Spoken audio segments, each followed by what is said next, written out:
Hello students, yesterday we studied about a unique video about tense at a glance. Today we shall study about two modals. So what is modal? Yeah, what is the definition of modal? Verbs that are used with other verbs. जो verbs अन्य verbs के साथ प्रयोग किए जाते हैं to express possibility, permission, obligation, etc. are called modals. संभावना, अनुमति और कर्तव्य आदि को बोध कराने के लिए जो प्रयोग किए जाते हैं उनको मोडल्स या मोडल ऑक्सिलरीज कहा जाता है। और हम कह सकते हैं सच ऑक्सिलरीज विथ व्हिच, उस तरह ऑक्सिलरीज जिनके साथ only first form of verb is used, जिसके साथ सिर्फ वर्ब की फर्स्ट फॉर्म का प्रयोग किया जाता है उसको मोडल ऑक्सिलरीज या मोडल्स कहा जाता है। जो ऑक्सिलरीज है वो हेल्पिंग वर्ब्स भी कहते हैं, हेल्पिंग वर्ब्स सहायक क्रिया, ठीक है क्या। नेक्स्ट कैरेक्टिव verbs are of two types. Verbs दो प्रकार के हैं, एक है लेक्सिकल वर्ब्स और एक है ऑक्सिलरी वर्ब्स। लेक्सिकल वर्ब्स कौन होते हैं ना, जो मेन वर्ब्स है उसको लेक्सिकल वर्ब्स बोलते हैं, जिनके वर्ब की first form, second form, third form ING form है। और जो ऑक्सिलरी वर्ब्स है ये आप जानते हैं कि भी ये 24 इन नंबर्स है। तो ये जो 24 ऑक्सिलरी वर्ब्स है इनको फिर 3 पार्ट्स में डिवाइड किया गया है। एक है प्राइमरी ऑक्सिलरीज और एक है मोडल ऑक्सिलरीज और एक है मार्जिनल ऑक्सिलरीज।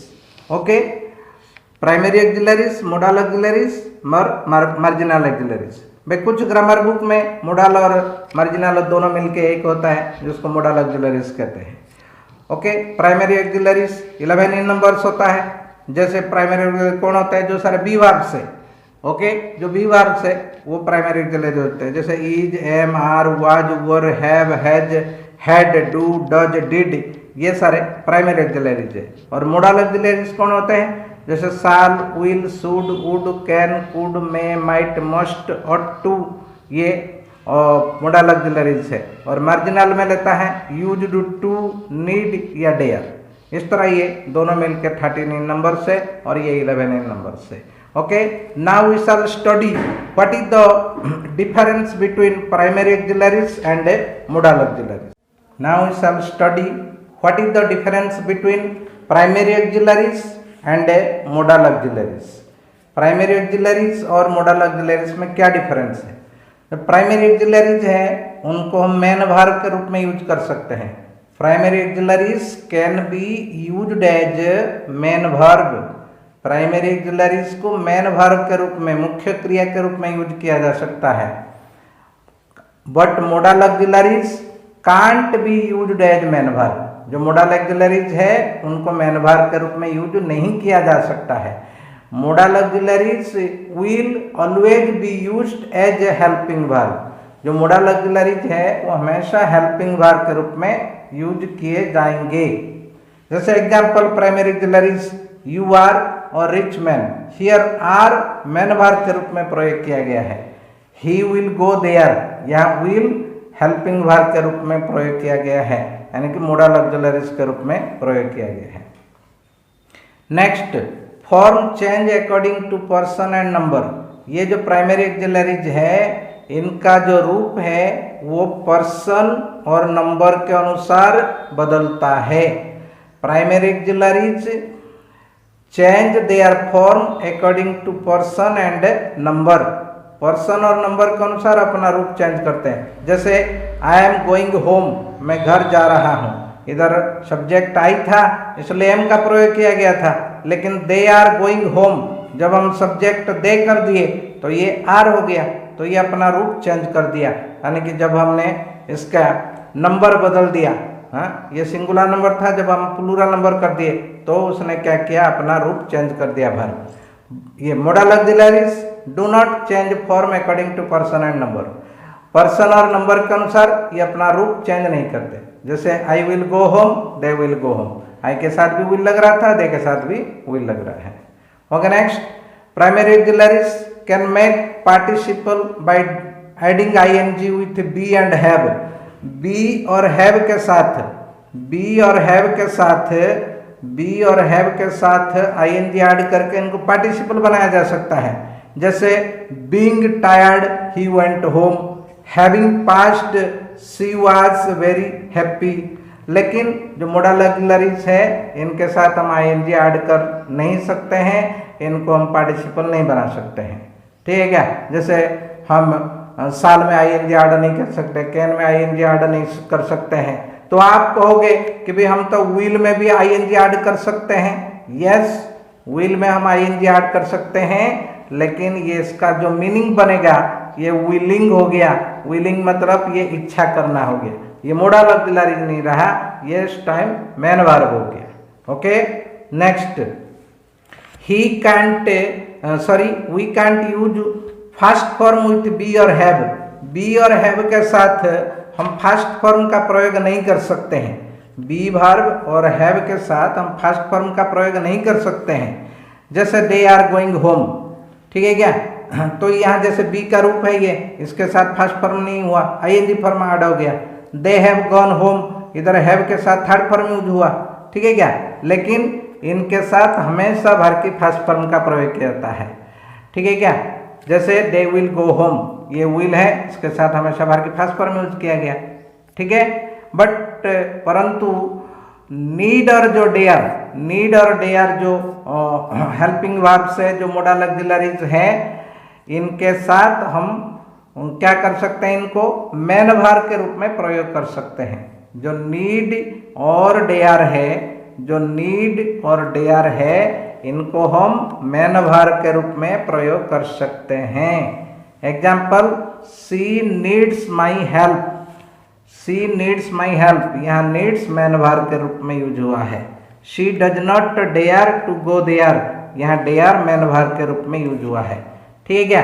बस सिर्फ ये एक्सेप्शनल केस है, नीड और डेयर को मेन वर्ब के रूप में यूज किया जा सकता है। बाकी जो सारे ऑक्सिलरीज है उनको हम हेल्पिंग वर्ब के रूप में यूज करते हैं, उनके साथ हमेशा वर्ब की फर्स्ट फॉर्म का प्रयोग किया जाता है। Okay, next we shall study the use of modals. Okay, so first of all we shall study shall और विल। ओके, शैल और will in assertive sentences. Assertive sentence में when mere futurity is intended, जब mere means सिर्फ futurity यानी कि simple future का हम intend करते हैं, तो without any idea of command और प्रोमिस और डिटर्मिनेशन एटसेट्रा, बिना कोई कमांड प्रोमिस डिटर्मिनेशन के आइडिया के बगैर, तो हम क्या करते हैं, shall is used with first person and will is used with second and third person.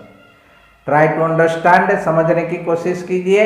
मियर futurity मतलब जब सिर्फ फ्यूचर इंडेफिनिटी साधारण अर्थ में प्रयोग किया जाएगा फ्यूचर का, तब हम फर्स्ट पर्सन यानी कि आई वी के साथ शैल का प्रयोग करेंगे, और सेकंड और थर्ड पर्सन यानी कि यू, ही, सी, इट, दे आदि के साथ विल का प्रयोग करेंगे, ठीक है क्या? जहां क्या ना हो, जहां जिस सेंटेंस में, जिस स्टेटमेंट में, जिस वाक्य में कमांड वाली बात ना हो, प्रोमिस वाली बात ना हो, डिटर्मिनेशन वाली बात ना हो, ये सिर्फ फ्यूचरिटी को दिखा रहा हो, तो हम ये रूल फॉलो करते हैं। जैसे example, I shall study this book, we shall play football, he will get good marks, ठीक है क्या? ये आई के साथ शैल का प्रयोग किया गया, वी के साथ शैल और ही के साथ विल। इस तरह ये जनरल सेंस में यानी कि मियर फ्यूचरिटी को दिखाने के लिए इनका प्रयोग किया गया।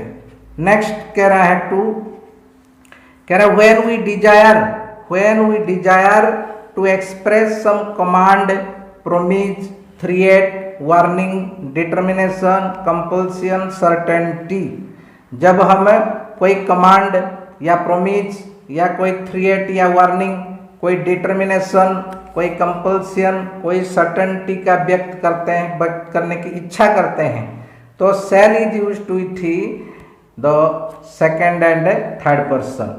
तो शैल का प्रयोग सेकंड और थर्ड पर्सन का साथ प्रयोग किया जाता है। ट्राई टू अंडरस्टैंड, समझने की कोशिश कीजिए।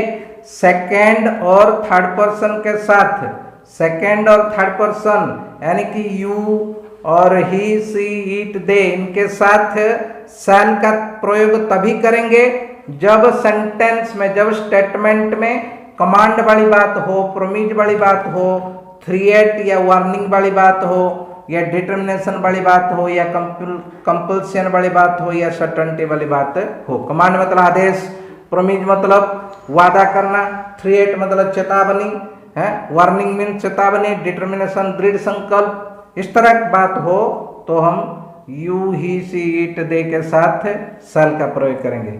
Example, you shall not enter my office without my permission. तुम मेरे परमिशन के बगैर मेरे ऑफिस में एंटर नहीं करोगे, ये हम कमांड या ऑर्डर बोल सकते हैं। He shall get a good reward, उससे एक अच्छा इनाम मिलेगा, तो यहाँ प्रोमिस करते हैं। He shell carry out my order, यहाँ कंपल्सन हो गया। इस तरह सेकंड पर्सन और थर्ड पर्सन के साथ शैल का प्रयोग किया जाता है जब command, order, promise, compulsion, threat, determination वाले बात हो। ओके, नेक्स्ट, और हम कहाँ यूज करते हैं शैल विल? कह रहा है कि when we desire to express willingness, जब हम विलिंगनेस को व्यक्त करने के लिए इच्छा करते हैं, इंटेंशन इरादा को व्यक्त करने के लिए इच्छा करते हैं, determination, promise, threat, certainty, commitment etcetera. Commitment मतलब वचन, ठीक है ना, वचनबद्ध होना। प्रोमिज मतलब वादा करना, डिटर्मिनेशन दृढ़ संकल्प। इस तरह बात जब होता है तो विल इज यूज्ड विथ या will is used for the first person, तो फर्स्ट पर्सन के साथ विल का प्रयोग किया जाता है। जैसे example, I will accompany you without fear, बिना असमर्थ हुए मैं आपके साथ दूंगा, यहाँ कमिटमेंट हो गया, ठीक है ना। I will help you in your career, यहाँ विलिंगनेस हो गया, ठीक है। वी विल फाइट इनजस्टिस, यहाँ डिटर्मिनेशन हो गया।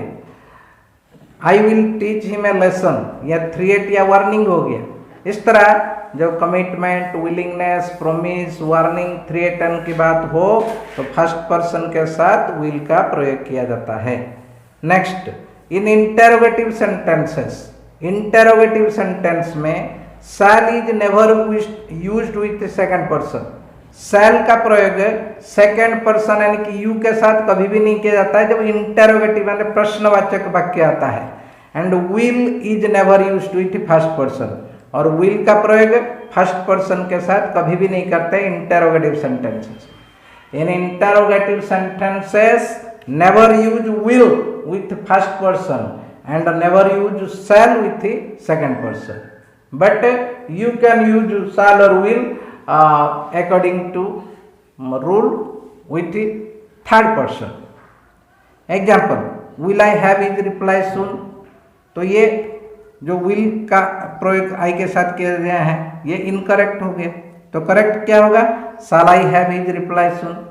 Okay, next, to show offer और सजेशन, ऑफर या सजेशन को दर्शाने के लिए shall is used for first person.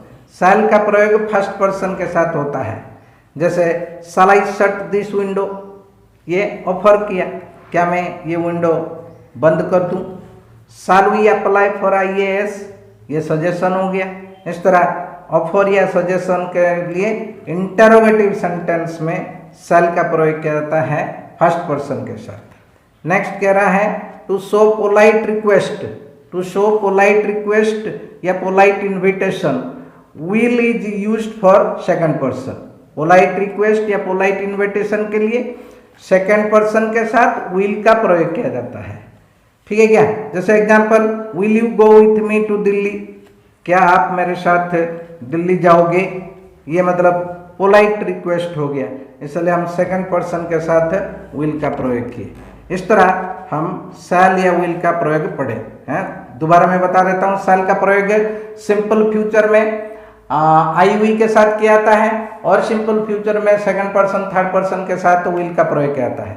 लेकिन सेंटेंस में जब कमांड वाले बात आता है, थ्रेटन वाले बात आता है, प्रोमिज वाले बात आता है, इसमें फिर रूल थोड़ा सा उल्टा हो जाता है। जैसे आई के साथ वी के साथ विल हो जाता है, सेकंड और थर्ड पर्सन के साथ शैल का प्रयोग होता है।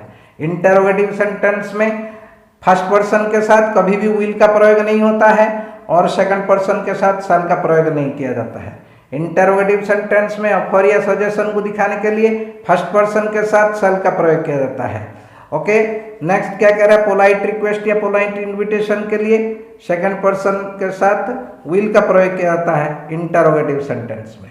For today this much only.